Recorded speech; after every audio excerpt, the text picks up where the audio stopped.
Welcome to UPSC Vinod. Today we are going to discuss a mains PYQ from 2019, that is economic PYQ. The question, so do you agree with the view that steady GDP growth and low inflation have left the Indian economy in a good shape? So see, as they are question தெளிவா கவனிக்கணும். என்ன கேட்டிருக்காங்க? Steady GDP growth and low inflation. So இது ரெண்டுமே இந்தியாவை வந்து பார்த்தீங்கன்னா ஒரு குட் ஷேப்பில் விட்டுருக்கா அப்படின்னு கேட்குறாங்க and give reasons in supporting of your argument. See இது நம்ம சப்போர்ட் பண்ணக்கூடிய ஆர்குமெண்ட்ஸ் நம்ம வந்து கொடுக்கணும். Yes or no. So you want to agree or no. So yes or no. So it is 60-40 ரேஷியோவில் நம்ம வந்து ஆன்சர்ஸ் வந்து ப்ரொவைட் பண்ணணும். சி ஃபர்ஸ்ட் ஆஃப் ஆல் நம்ம வந்து என்ன பண்ணணும் அப்படின்னா, ஃபர்ஸ்ட் இன்ட்ரோடக்ஷன் ரொம்ப சிம்பிளான ஜென்ரிக்கான இன்ட்ரோடக்ஷனோட கொண்டு போகணும். India is one of the fastest growing economy. See, 7% in 2025-26 projected, and recently inflation reached record low in 0.25%. See, this question was asked in 2019, but mostly answers நம்ம அப்கிரேட் பண்ணி தான் கொடுக்க போகிறோம். See, இதோட இன்ட்ரோடக்ஷன் எப்படி இருக்கும்? India is one of the fastest growing economy. Yes, data support பண்ணணும். So in 2025-26 recently inflation reached a record low of 0.25% in October 2025. Yes. Steady GDP growth and low inflation. Economy in good shape. So, இது நம்ம yes or no. So, first do you agree? Yes, agree பண்ற மாதிரி இருந்தா I want to give some points. So, அதோட லாக்குனாஸ் இருந்தா அதையும் நம்ம சொல்லணும். So, first, yes, I agree. Recently, India became fourth largest economy as it expected to be third largest by 2028. See, recently India became fourth largest economy as it expected to be third largest by 2028 USB data. You can use Niti Aayog data also. So, எந்த ஒரு valid organizationோட data வேணாலும் use பண்ணிக்கலாம். Next, fiscal consolidation path. Fiscal deficit is expected to come down 4.8% of GDP in 2025-26. See the data. Fiscal consolidation is expected to come down. See, all those I will also provide with expected questionsல எந்த மாதிரி data வந்து update பண்ணணுங்கிறதையும் நான் சொல்லிடுவேன். First, India is fourth largest economy. Fiscal consolidation, yes, fiscal consolidate பண்ணிக்கிட்டே தான் இருக்கும். நல்ல ஃபிஸ்கலி கன்சாலிடேட் பண்ணுறது ஒரு நல்ல sign for good economy. Reduction of NPA, yes, it is a good sign. NPA have come down from 9.11% in 2021 to 2.48% in 2025. Tremendous decrease in NPA. So this is also a good sign. என்ன good sign? India fourth largest எக்கானமிங்கிறது good sign. Fiscal consolidation path அப்படிங்கிறது good sign. Reduction of NPA அப்படிங்கிறது good sign. Stable forex reserve.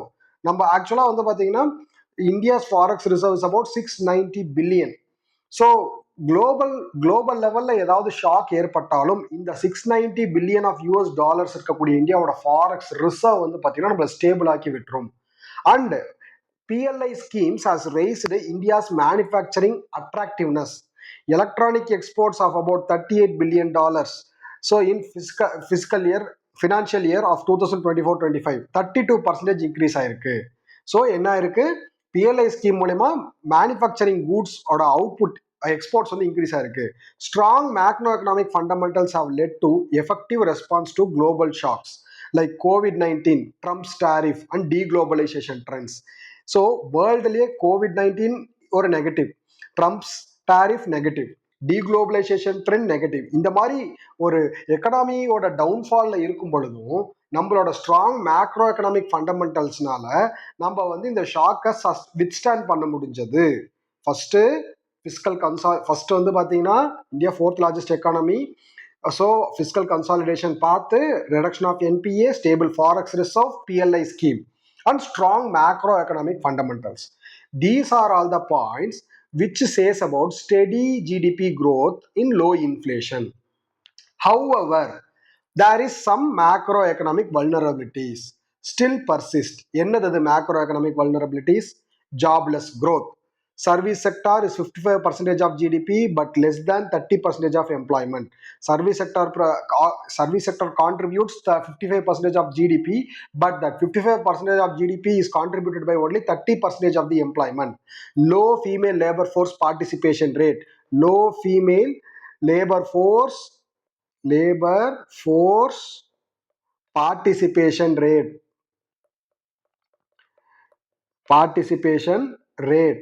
So 41 percentage versus global average of 48 percentage. 48 percentage. Disguised unemployment in agriculture. So still major workforce, 49 percentage of the workforce is depending upon the agriculture. Persistent high food inflation due to climate change related shock supply. So நமக்கு என்னதான் அந்த பக்கம் நல்லதா இருந்தாலும் இந்த பக்கம் jobless growth, so அதுக்கப்புறம் high food inflation due to climate change, rising trends of protectionism, currency manipulation impacting Indian exports, Trump's tariff, external vulnerabilities like Trump's 50% tariff on sanctions on Russia, weaponization of supply chain by China, less capital outflow. So this all leads to less capital outflow. External வல்னரபிலிட்டிஸ்னால நம்மளோட capital outflow வந்து ரொம்ப கம்மியாயிடுச்சு. Increase in public டெப்ட் to GDP ratio is 80%. So நம்ம டெப்ட் to GDP ratio வந்து பார்த்தீங்கன்னா இன்க்ரீஸ் ஆகுது. ஸோ இதனால நம்மளால என்ன பண்ண, this limits the fiscal room for the கவர்மெண்டோட ஸ்பெண்டிங் வந்து ரெடியூஸ் ஆகிடும். ஏன்னா நம்மளோட டெப்ட் கடன் அதிகமாக அது கட்டக்கூடிய இன்ட்ரெஸ்ட் வட்டி அதிகமாகிட்டே இருக்கும். இதனால நம்மளால எந்த இன்ஃப்ராஸ்ட்ரக்சரல் ஆர் டெவலப்மெண்டல் பிளான்ஸையும் நம்மளால எடுத்துட்டு போக முடியாது. Decrease in cross fix capital formation. நம்மளோட கேபிட்டல் ஃபார்மேஷனே கம்மியாயிடுச்சு. 34% in 2023 to 29% in 2024. ஸோ இதனால நம்ம கிராஸ் ஃபிக்ஸ் கேபிட்டல் கம்மியாயிடுச்சு. ஸோ இதனால எக்கனாமிக் வல்னரபிலிட்டிஸ் என்ன, jobless growth, high food inflation, so protectionism, அதுக்கடுத்து எக்ஸ்டர்னல் வல்னரபிலிட்டிஸ், பப்ளிக் டெப்த் இன்க்ரீஸ் ஆகுது, so gross fixed capital formation decrease ஆகுது. இதுக்கு வே ஃபார்வர்ட் நம்ம எப்படி கொடுக்கணும், competitiveness. So research and development spending வந்து நம்ம இன்க்ரீஸ் பண்ணணும். 2.5% of global GDP, India GDP வந்து நம்ம அட்லீஸ்ட் இன்க்ரீஸ் பண்ணணும். பிஎல்ஐ ஸ்கீமை வந்து இன்க்ரீஸ் பண்ணணும். லாஜிஸ்டிக்ஸ் டு பிரியம் கட்டி சக்தி ப்ரோக்ராம் நம்ம லாஜிஸ்டிக்ஸ் ரோட்ஸை டெவலப் பண்ணால் லாஜிஸ்டிக்ஸ் டெவலப் ஆகும். ஸோ அதனால இது மூணுமே காம்படிட்டிவ்னஸை இன்க்ரீஸ் பண்ணும். ஃபாரெக்ஸ் பஃபரை வந்து நம்ம வந்து ஸ்ட்ரென்தன் பண்ணணும். ருப்பியை வந்து ஸ்ட்ரென்தன் பண்ணணும். ஈஸ் ஆஃப் டூயிங் பிஸ்னஸை நம்ம வந்து ரிஃபார்ம்ஸ் பண்ணணும். சிங்கிள் விண்டோ கிளியரன்ஸ் கொண்டு வரணும். So realise Viksit Bharat 2047 blue sky thinking is needed. So இது வந்து எக்கனாமிக் சர்வேல கொடுத்த suggestions. Blue sky thinking is needed. So people who are watching this video, just comment what is meant by blue sky thinking. So blue sky thinking na என்ன அப்படிங்கறத comment பண்ணுங்க. Okay, this is the answer. Again, coming to the UPSC Vinod's unique initiative of cards. Do you agree the view of steady GDP growth? So we can go with white cards. So do you agree with GDP growth? Low inflation have left India's economy in good shape. Give valid reason. இதுவரையும் நம்ம என்ன பண்ணோம், அதாவது பாஸ்ட்டுக்கு answer எழுதணும். So because now the data வந்து என்ன இருக்கு, data வந்து நமக்கு இம்ப்ரூவ் ஆயிருக்கா இல்லை சேஞ்ச் ஆயிருக்கும். ஸோ அதுக்கேற்ற மாதிரி நம்ம என்ன பண்ணலாம் அப்படின்னா ஆன்சரை வந்து பார்க்கலாம். எக்கனாமிக் சர்வே 2025-26 எடுத்திருக்கோம். என்ன points, do you agree view of GDP growth and low inflation have left India's economy in good shape. Give reasons. Reason yes, good shape. என்னது, ஃபாஸ்டஸ்ட் growing major economy. இந்தியாவோட growth estimate 7.4% in financial year 2025-26. Growth driven by strong domestic demand, investment and service sector, 9.51% growth. Historic low inflation, CPI inflation average of 1.7%, ரொம்ப historic low. One of the sharpest disinflation episodes among the emerging countries. These are all the positive points. Strongest domestic demand, private consumption 61.5% of GDP, highest over the decade. Rural demand, formal jobs, rising income driven growth. Forex reserve of forex reserve என்ன இருக்கு அப்படின்னா increase ஆயிருக்கு, remittance அதிகமாக increase ஆயிருக்கு, investment வந்து பார்த்தீங்கன்னா cross fix capital formation 7.8% இருக்குது, investment rate sustained at 30%, banking sector gross NPA decline ஆயிருக்கு, ஸோ ரெக்கவரி ரேட்டும் இம்ப்ரூவ் ஆயிருக்குது, manufacturing and PLI push, India is among top global destination for greenfield investment. What is meant by greenfield investment? Comment பண்ணுங்க. So PLI schemes boosting scale, exports, employment, record agriculture output, food grain production. நமக்கு வந்து see always India is top in food grain production, strong in rabi output, supportive MSP schemes. Okay, so now again macroeconomic vulnerabilities, labor force participation பாருங்க 2019 2024 25 same data, so no data update, அதே data தான்.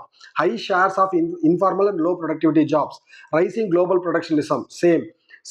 So அதுக்கடுத்து exports slow downs risk, merchandise export slow down ஆயிருக்கு. See this point, merchandise export slow down ஆயிருக்குது, concentrated in few market ப்ராஸ், அதாவது எக்ஸ்போர்ட்ஸ் வந்து டுவர்ட்ஸ் ஒரு நேரோ டவுன் ஆயிருக்குது. ஹை பப்ளிக் டெப்த், ஸோ 57.1% சென்ட்ரல்ஸ் டெப்த் GDP growth. So overall public டெப்த் இஸ் 80%. ஸோ அதனால நம்மளால என்ன பண்ண முடியல, ஃபிஸ்கல் ஸ்பேஸ் வந்து கம்மி ஆயிடுது, ஃபிஸ்கல் எக்ஸ்பெண்டிச்சர் வந்து கம்மி ஆயிடுது, climate change and supply shock, extreme weather events, same points.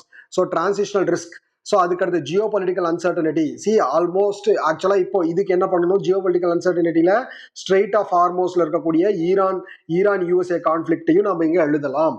Widen interstate disparity income development.